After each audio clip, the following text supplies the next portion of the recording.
Console Wars. Console Wars never change. I am Enzo Strider with my thoughts over E3, covering all 3 days. But I want to talk about the consoles a little first. I haven't really spoke about the consoles. I held it back until after E3 because it was a bit unfair to criticise Microsoft for at their console reveal for just revealing the console. I may have not liked the features, but some people were saying, show us games, that's all well and good, but this is a console reveal. They were revealing their console. That's what they did. They revealed their console. They also showed some Call of Duty, which I couldn't care less about. Maybe they wanted to be thought of early as the console which has Call of Duty Ghosts, but who knows, who cares. The things they announced for the console were rather shocking, to say the least.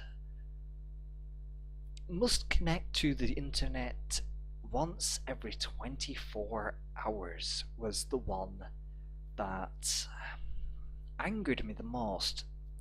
Bear with me, this is actually my third attempt at recording this video because it did turn into a rage video, but I'm going to stay cool, calm and collected throughout with deep breaths as and when I need them.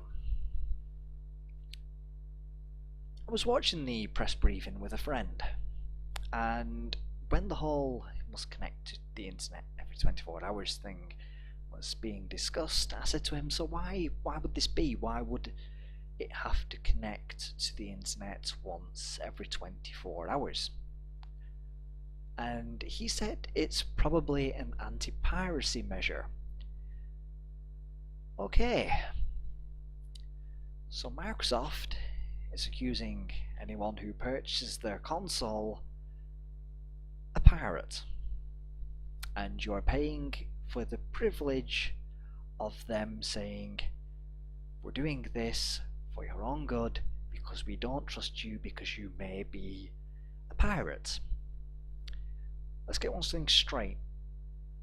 I grew up loving video games and the video games industry. I would never pirate a game, ever. Mainly because I know the damage it can do. We've seen developers and sometimes even publishers disappear through piracy. I wouldn't harm the industry that I've grown up with and learnt to love despite even some of the idiotic moves that it has done in the past, such as the online pass and microtransactions. So for Microsoft to release a console with a measure in it that basically says, we don't trust you with this because you may pirate games, fuck you, Microsoft. I've said enough. I don't want this video being pulled because, of course, I'm insulting Microsoft. So, what did they else did they announce about the Xbox One, which is a stupid name? Can't play second-hand games.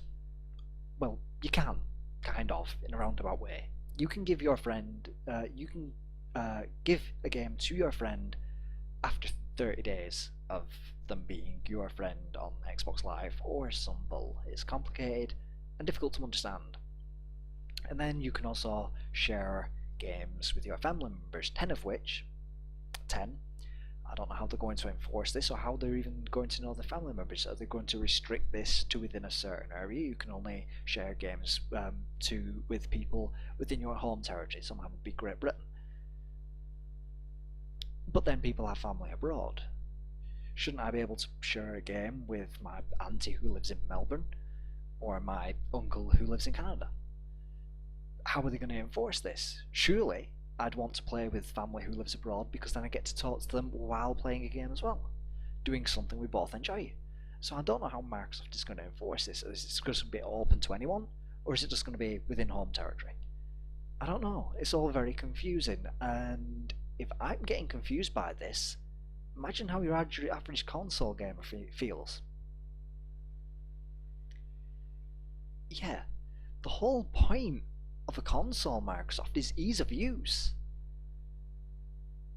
That's why we get consoles, ease of use. And you're forgetting that it's the golden rule of consoles. Ease of use, you take it out the box, you plug it in, you plug it into the back of your telly, you get your gamepad, you go. Calm. I don't understand their reasoning. They talked about TV a lot. In fact, I've got an Xbox One. Would you like to see it? There we go. That's my TV remote. It does everything what an Xbox One could before pre-E3. You know, they were just talking about TV non-stop, TV. So I've got an Xbox One, it's right there. You know, I press buttons, the TV comes on, I watch whatever the hell I goddamn want. You don't need to invent the TV, Microsoft. It's already invented, and it works damn well. I press a button, and it brings on the program I want. Job done. I watch it. I don't need to turn on my Xbox and have something else sucking up the electric, you know, and making my energy bills higher. I don't need to have it on. I can just watch my TV. You don't need to reinvent TV. It's never needed reinventing. It's always worked perfectly well. If I will give you one thing, the one thing that is good about your console, and it's not Kinect, I'll get to that in a second. Twitch TV, the partnership with Twitch TV. I would use that. That is one thing I would definitely use. It's fantastic. I could just jump on YouTube and like, hey guys, I'm getting Halo 5 at midnight. I'm going to be streaming on Twitch TV from midnight until whenever I get tired, or if I can complete the whole goddamn game, and you're welcome to join me if you want to see me play Halo. And I can use commentary, which Kinect will pick up, and I can give commentary as I'm doing it, and you guys can talk to me from a bar that appears down the right hand screen. Now I've got a big enough TV, and a little bar down the side of the screen wouldn't bother me. So that's one positive thing about your console. But then the Kinect. My god, the Kinect.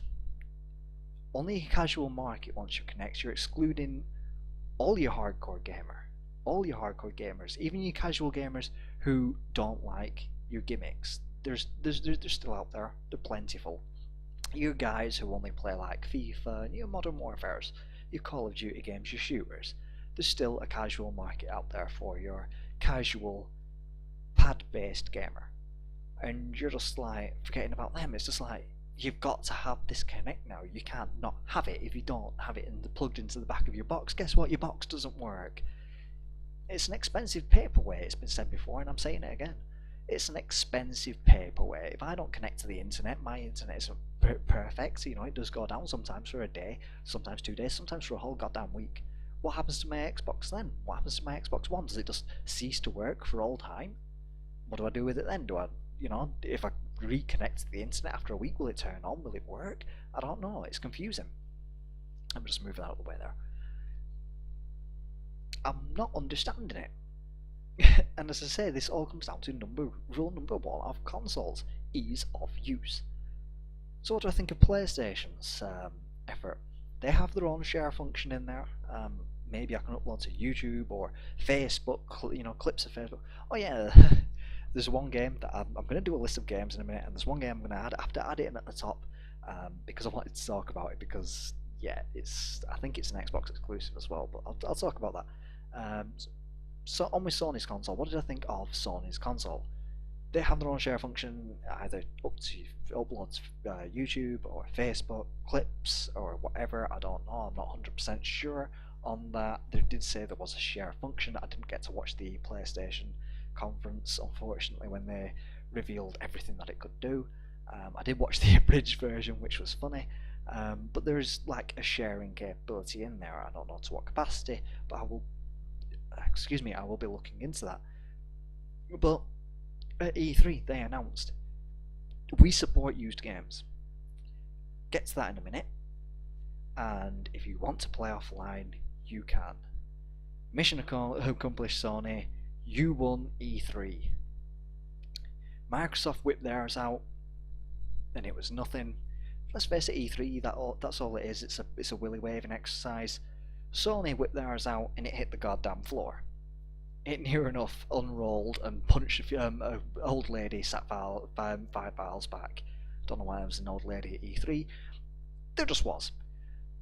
So, yeah, congratulations Sony, you won. because just with those two little things, and when they said pre-owned games, we support the the pre-owned game market, there were people cheering in the crowds. Microsoft had to provoke a cheer out of the crowd with like, yeah, give it up, yeah. It's just, and then there were tweets on Twitter from people who were actually there saying that isn't us cheering, it's coming from the Microsoft boys at the back, which just makes you look foolish. It wasn't canned laughter. Some people have said it, canned applause. It wasn't canned applause. Some people have been saying that. It wasn't. It was the Microsoft boys at the back that were cheering. Yeah. Okay. The thing I wanted to talk about with PlayStation supporting pre-owned games. Microsoft have said that we don't block out pre-owned games entirely. When you put your pre-owned game in, it's up to the publisher if they want to make a charge for you playing the pre-owned game. Now, if this is coming from the publisher, surely this will also be something in place on the PlayStation 4. Otherwise, it would be an incentive to publish your games on the Xbox One to regain some lost capital from a sale of a pre-owned game. Now, I support the pre-owned market. It's one of my fondest memories of when I was a young boy playing on the Nintendo and the Master System and the Mega Drive / Genesis for you American viewers. When I was a young boy, swapping games with my friends, trading sometimes for good. I give them my copy of Mega Man 2 and they let me Forgotten Worlds, or James Pond Robocod, some of the Decap Attack, loads of games that I remember, and I got to play them because I was swapping with my friends. And if I had enough pocket money, I would buy myself a pre-owned game. Brand new games were reserved for birthdays and Christmas, and that was it. I only ever had the Super Mario Brothers when I got my Nintendo, which was my first ever console. That was mine. So yeah, and I stayed with Super Mario Brothers for a good couple of months because I couldn't buy games all that readily. Now, if you think back to the Xbox One, not the Xbox One, the original Xbox, sorry, I should rephrase that. When that first came out, let's just say there's a 5 or 6 year old boy, and he gets an original Xbox for Christmas, and he gets Halo and Blink's the Time Sweeper with the console bundled in, and he can only get pre-owned games every so often, but he's grew up with Xbox. He then progressed to the Xbox 360, which was also probably a Christmas present as he was a teenager. Now, that young boy who has fond memories of swapping games with his friends and buying pre-owned games when he saved up his pocket money, he's now a young man, he's now an adult, and he's gonna look back probably with the same rose-tinted glasses I do. I remember scraping together enough change, enough pennies, going out mowing lawns, doing odd jobs, maybe had a paper round or something similar to what I do, and he scraped together enough money to get a pre-owned game.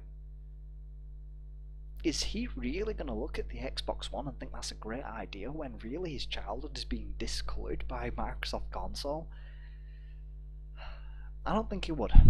I think he's going to go PlayStation 4, the same way I'm viewing it.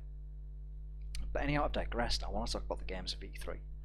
So, first up, and I wanted to talk about this, I think it's an Xbox exclusive. I didn't add it onto my list. I've got a list of games there that I want to talk about. And it's Killer Instinct. Yeah, I know that Microsoft owns Rare now, but I didn't realise it was still back in the 90s. I loved Killer Instinct back in the day. But I don't think Killer Instinct is going to draw in your crowds. This was when they announced the whole partnership with Twitch TV, and you can make clips with the Xbox and what have you. Sorry, I've got an itch there. And they were showing off Killer Instincts, and I guess they were expecting like the older gamer like me to go, yes, I remember Killer Instincts and I'm excited, but unfortunately I just wasn't. I remember Killer Instinct back in the day. It's a beat 'em up. Beat 'em ups haven't really progressed since back then. I remember getting Street Fighter 2 Turbo in the steel tin, which is apparently worth a lot of money now.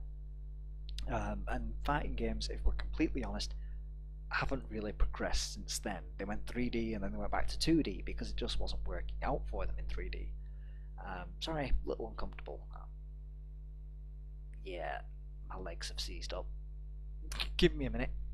Ow, ow, ow, ow. Okay, comfortable now. So yeah, Killer Instinct. I don't know what they were thinking. Just like, here's the games now at E3. We've got the games.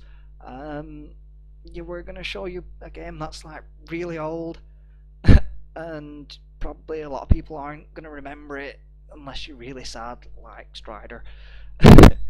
But Killer Instinct was a lot of fun. It had like actually like 128 hit combos in it, so it's just like it was a bit different for the time. There was kind of fatalities in it, but not. They were kind of like stripped down fatalities, so as not to be. So I think I'm sat on a wire here, so as not to be too graphic and quite the controversy that Mortal Kombat did. There was a character called Black Orchid, I think, or White Orchid, who opened a top but it didn't show anything, and the character she was fighting against, their eyes would like pop out and like oh, and they'd die of a heart attack. All pretty fun. But yeah, it's an old game and I don't remember that much of it. I just remember Killer Instinct. There was like a cool cyborg character as well. But yeah, God knows why they decided to suddenly resurrect Killer Instinct from the dead. Next thing I wanted to talk about was Watch Dogs. Super excited for Watch Dogs, really. It's a story of technology being misappropriated and used in an evil manner for the greater good. During the trailer, it showed the guy and doing gameplay footage, it shows the guy like hacking into ATMs and stealing the guy's money. He can hack into another guy's phone and through that go and check his medical records. And it's not a smartphone that he uses; it's a Genius phone. Checks his medical records, blood type, checks through his emails and stuff. Always got a mistress and stuff like that. And during the course of the trailer, he, with a bit of ass kickery and using his smartphone, he manages to crack a human trafficking ring. So it's just something very interesting that this guy is a hacker and wanted by the authorities for, messing with, the grid that the city is run on. But he is using this technology for a greater good, such as breaking a human trafficking ring.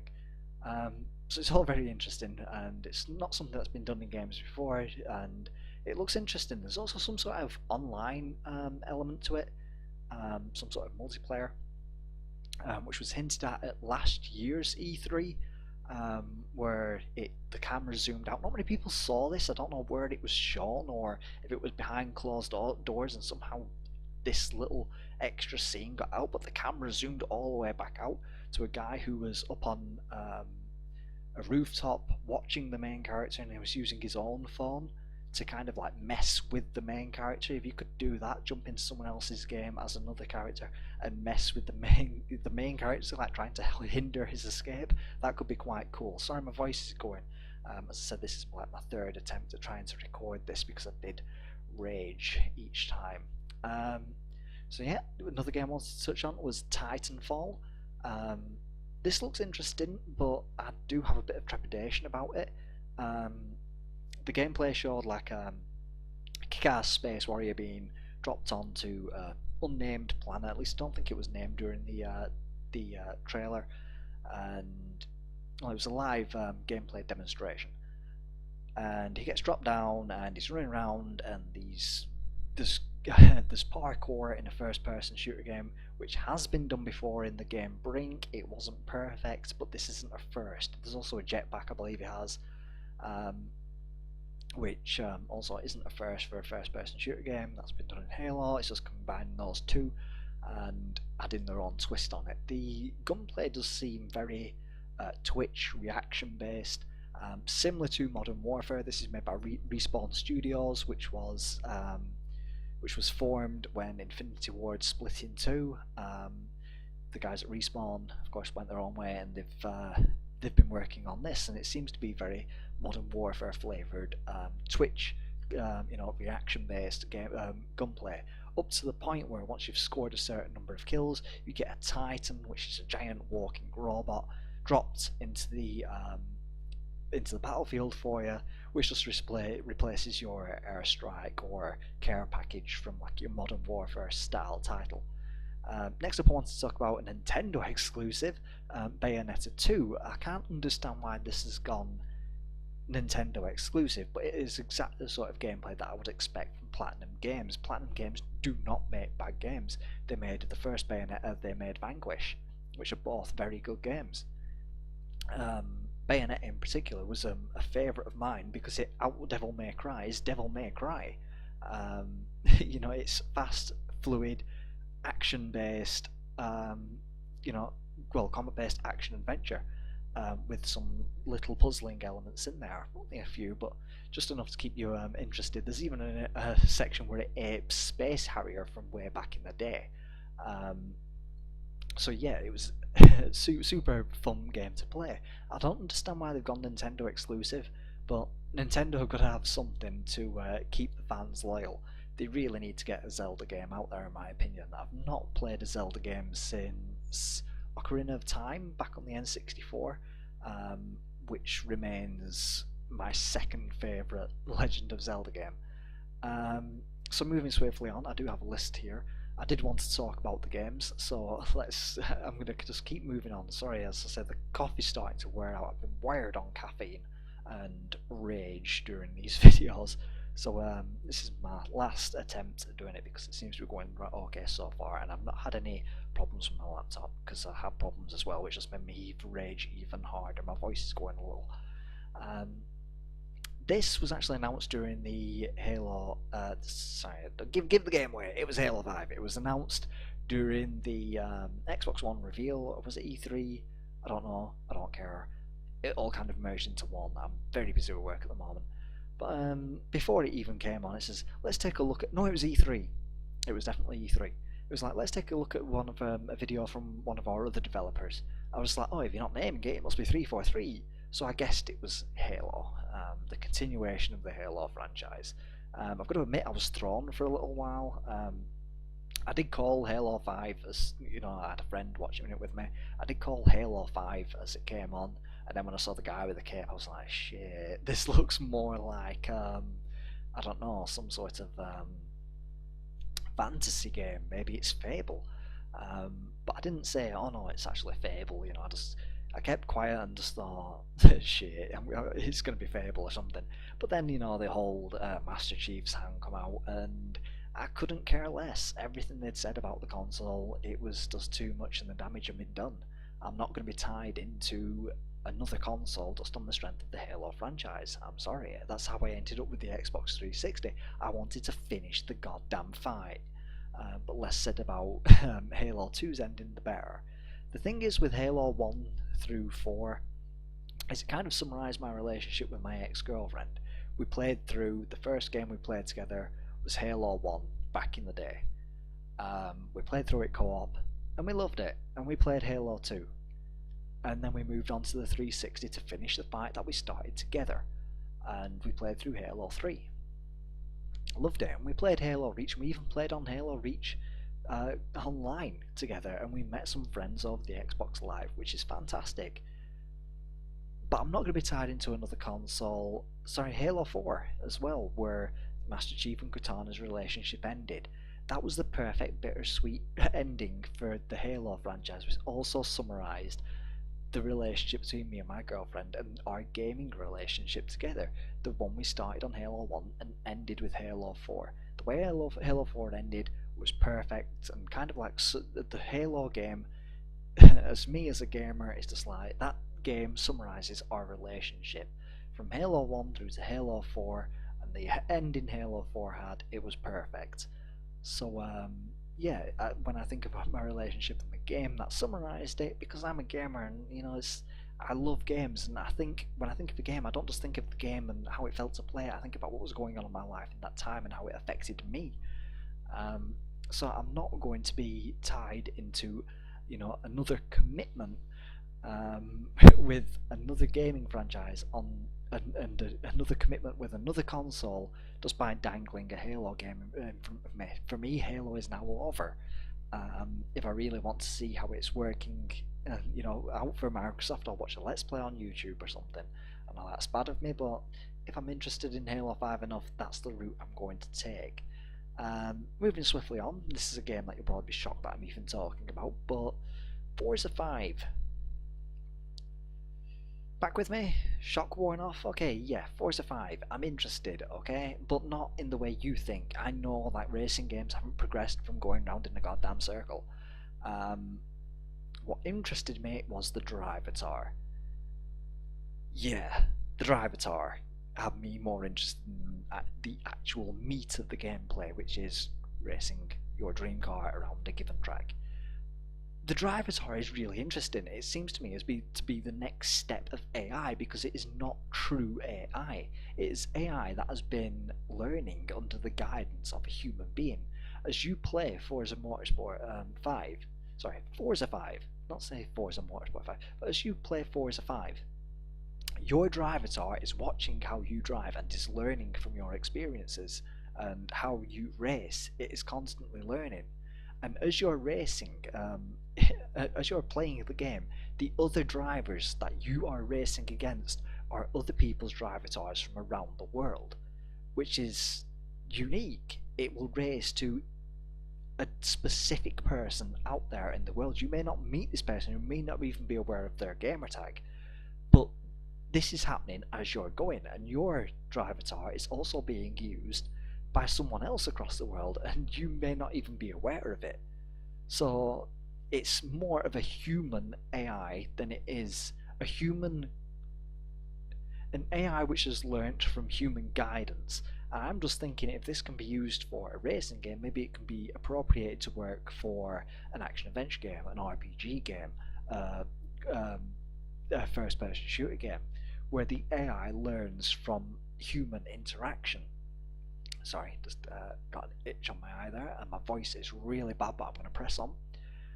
So yeah, I was a bit interested in the Drivatar, not so interested in the racing game, but I'll be watching how that AI develops and see if it is used in any other games, kind of like the Unreal Engine is, just out of interest, just to see where it develops from here.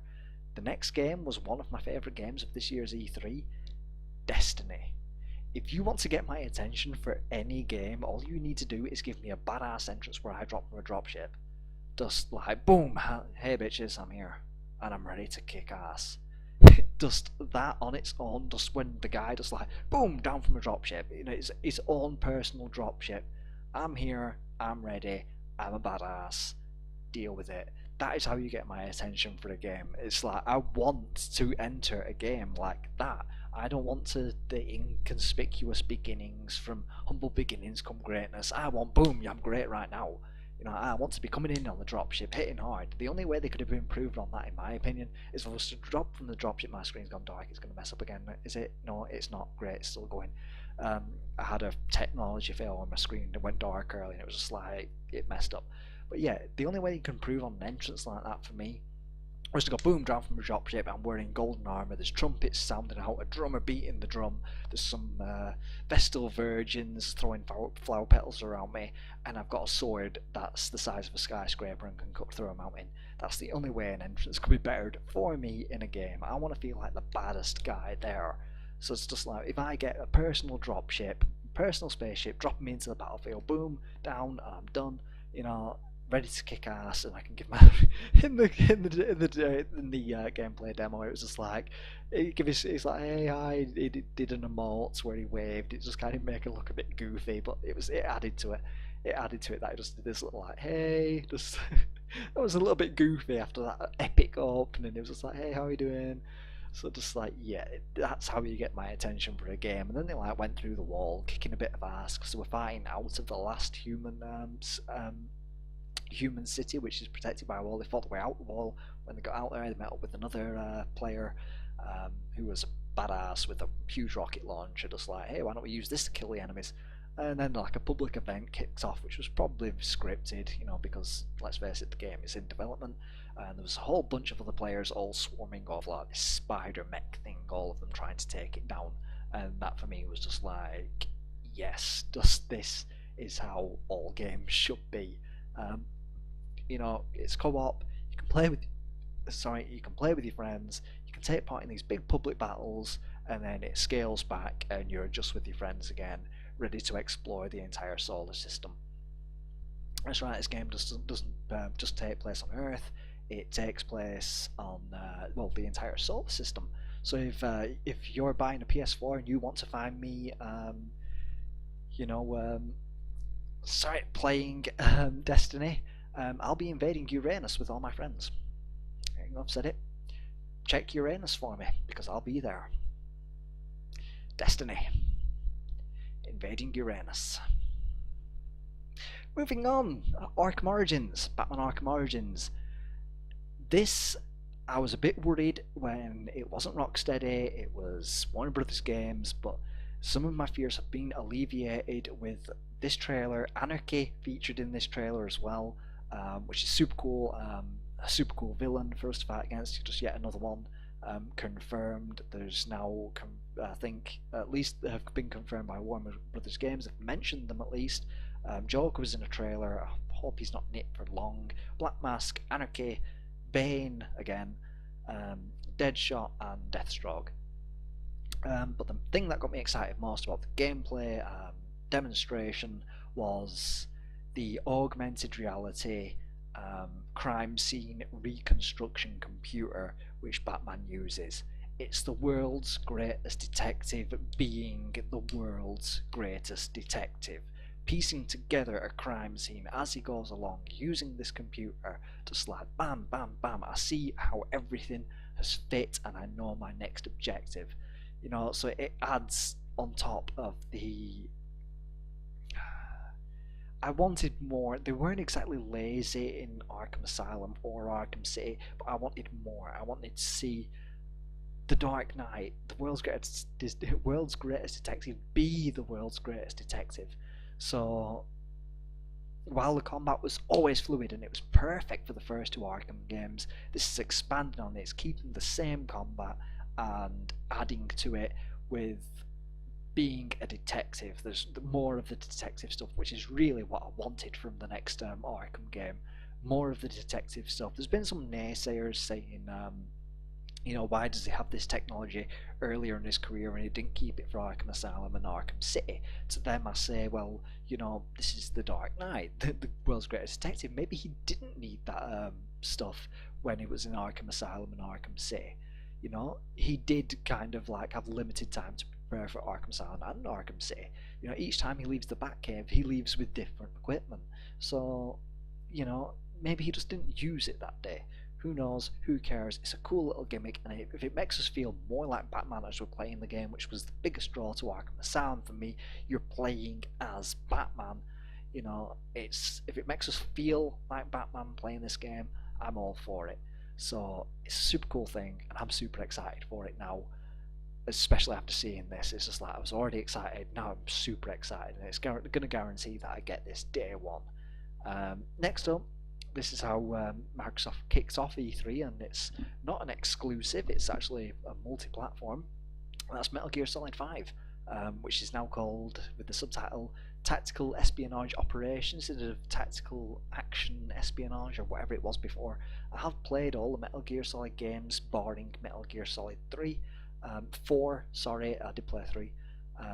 Guns of the Patriots, I couldn't play that because it was a PS3 exclusive. I'm still hoping to get a PS3 for cheap now, especially since the new generation's coming out and I can play Guns of the Patriots. I still don't know the storyline. I'm keeping it, you know, well away from me. I don't want to know anything, any spoilers. I'm hoping to still play it and experience. This is Big Boss anyhow. He was called Naked Snake from Metal Gear Solid 3, and I believe in this is called Fallen Snake or something like that. And it's the lead up to how he became Big Boss from Metal Gear 1 and Metal Gear 2 on the NES, where he formed Zanzibar, the Outer Heaven, the city for warriors, the city for soldiers. So it's leading up to those events when Master Miller, before he even had his glasses, and I saw his hair back, I just went, that's Master Miller. He put the glasses on, Master Miller, awesome. The main background, I'm a bit unsure about the whole skull face thing. there's the whole "those who shall not be named" or something that came jumping out of the smoke, and there was like silence, a sniper robbed for words, annoying kid guy. Just like it announced like some of the characters in it, and I couldn't care less. Ottocon's in it. I thought Ottocon was actually younger than that, but for some reason he's knocking around. Who knows? Maybe it'll be explained. This is an older Snake, so maybe Ottocon is knocking around and he's just younger.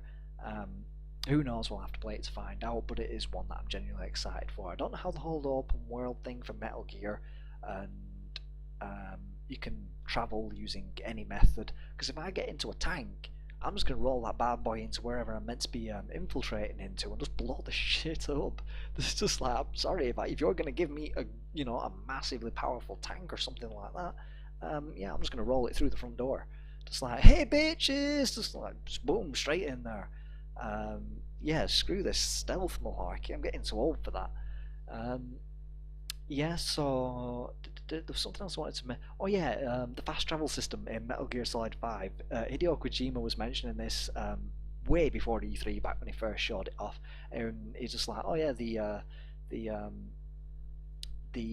helicopter that's coming in, my fast travel system, I can have the Ride of the Valkyries playing off the system if I wanted, instead of the theme tune, from what I can choose from set, but it's like I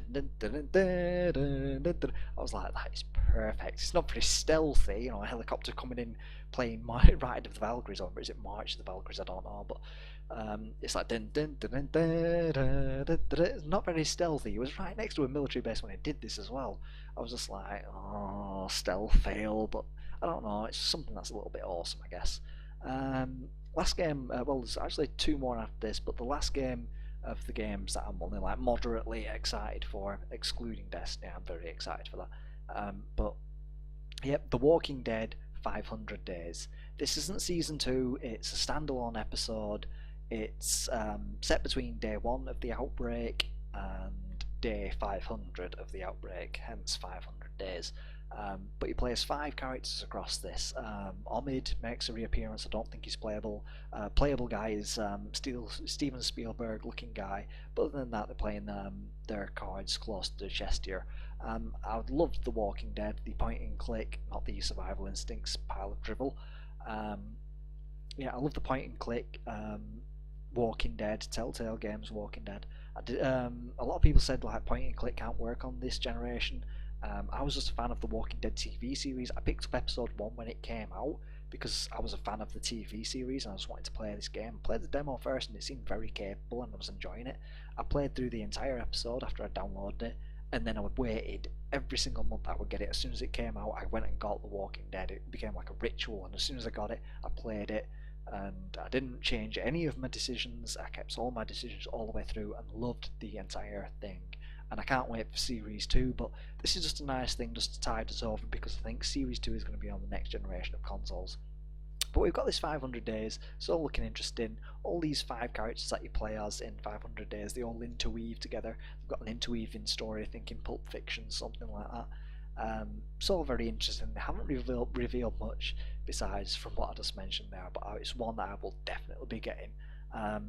Clementine is one of my favourite things about Walking Dead.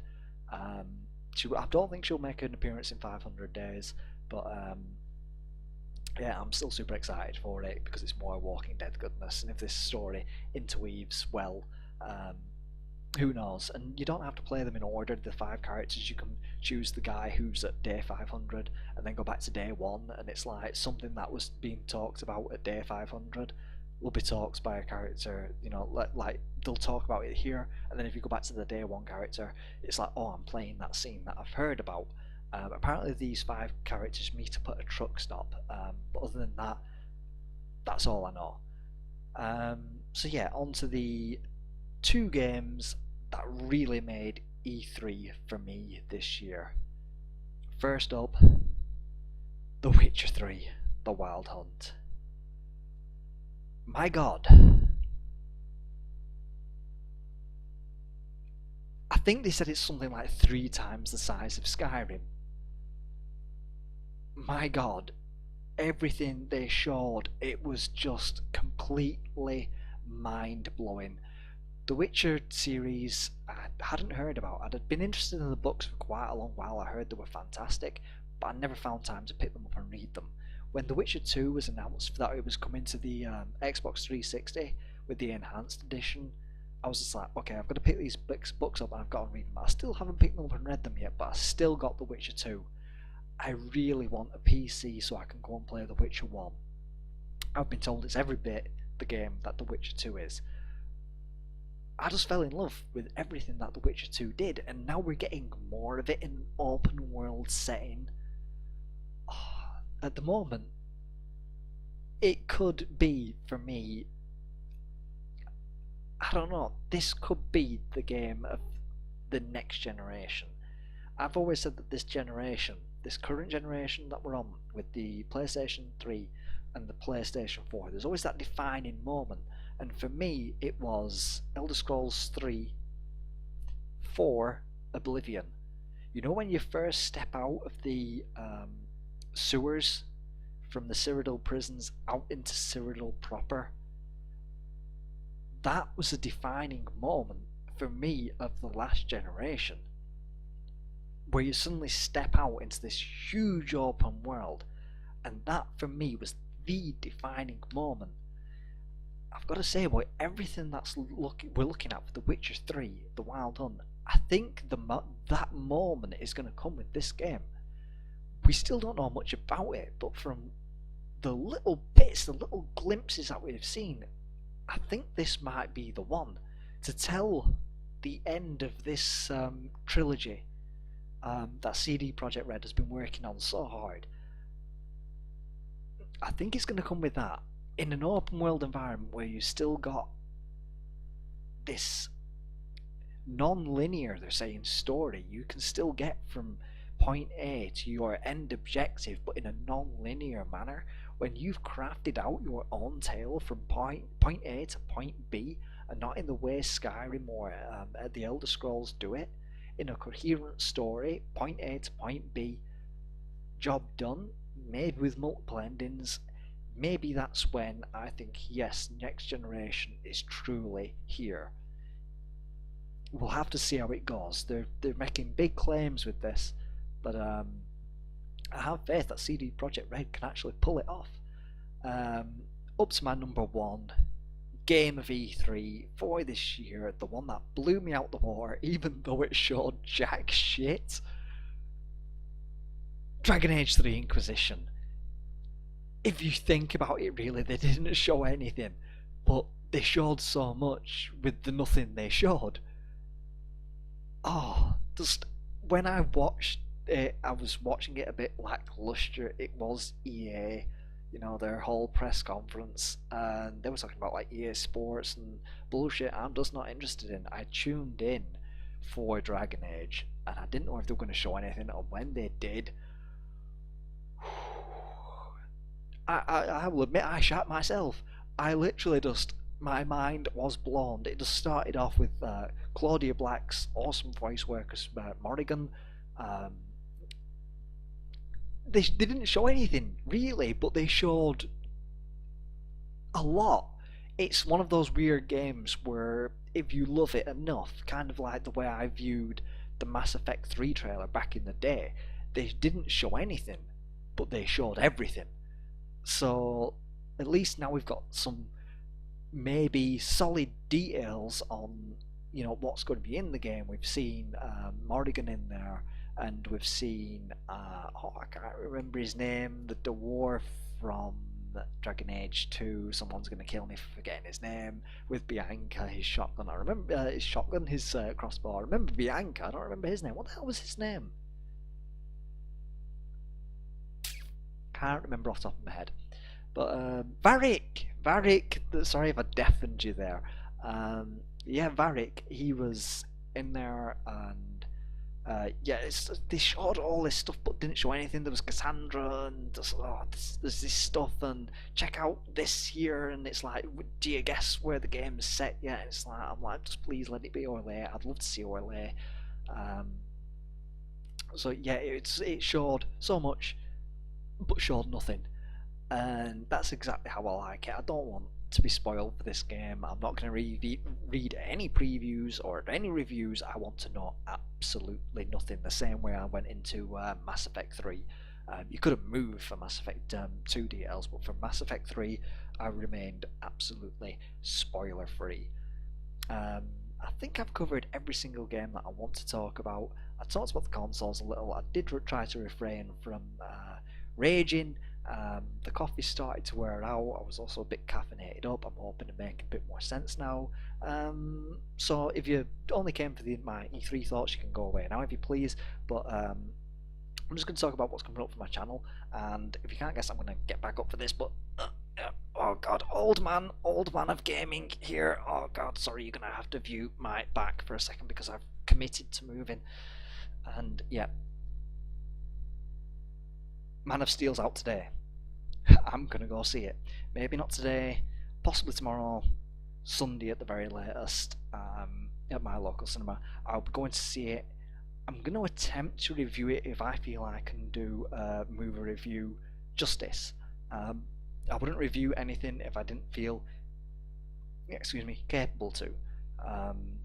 For me to do that, that would be giving you guys bad information. I may say this film's brilliant, and I'm not exactly a huge Superman fan. I'm more of a Batman guy, but DC, I'm all up for it. I'm looking forward to going to see this film, and I hope I can do a review justice. If I don't feel able to, I won't review it.